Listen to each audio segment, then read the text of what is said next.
Wing commander নমন sell এক সাহসী Indian air force pilot. Himachal প্রদেশের কাংড়া জেলা ছোট গ্রামের ছেলে। সেখান থেকে শুরু হয়েছিল তার লাইফের ইনক্রেডিবল জার্নি। ছোটবেলা থেকে ডিসিপ্লিন, ডেডিকেশন আর ড্রিম ছিল তার লাইফের অংশ। বাবা ছিলেন এক্স আর্মি অফিসার। তিনি সৈনিক স্কুল সুজনপুর টায়রাতে নিজের স্কুলিং কমপ্লিট করেন। তারপর তিনি যান এনডিএ ন্যাশনাল ডিফেন্স একাডেমিতে। এয়ারফোর্সের হান্টার স্কোয়াড্রনের ট্রেনিং শেষে এয়ারফোর্সের একাডেমি থেকে তিনি পাইলট হিসাবে কমিউনিকেশন পান। He flew many fighter jets, MiG-21, তারপর সুকুই, Su-30 MKI সব জায়গাতেই তিনি দেখিয়েছেন কোর্জ অ্যান্ড স্কিল। শেষে তিনি জয়েন করেন তেজস স্কোয়াড্রন। ইন্ডিয়ার ওন ফাইটার জেট চালানো ছিল তার ডিউটি। 2025-এ দুবাইয়ে এয়ার শো ডেমো ফ্লাইট চলছিল।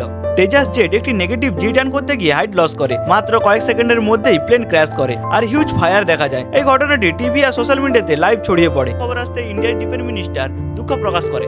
তার স্ত্রী, যিনি আগে উইং কমান্ডার ছিলেন, একটা ছোট মেয়ে আর তার বাবা মা সবাই আজ গভীরভাবে শোকাহত এবং তাকে নিয়ে গর্ব অনুভব করছে। উইং কমান্ডার নমন সেল ছিলেন একজন real hero. His life teachers duty, সাহসিকতা আর দেশপ্রেম, এটাই হচ্ছে সোলজারের identity. We salute him. India will always remember his sacrifice.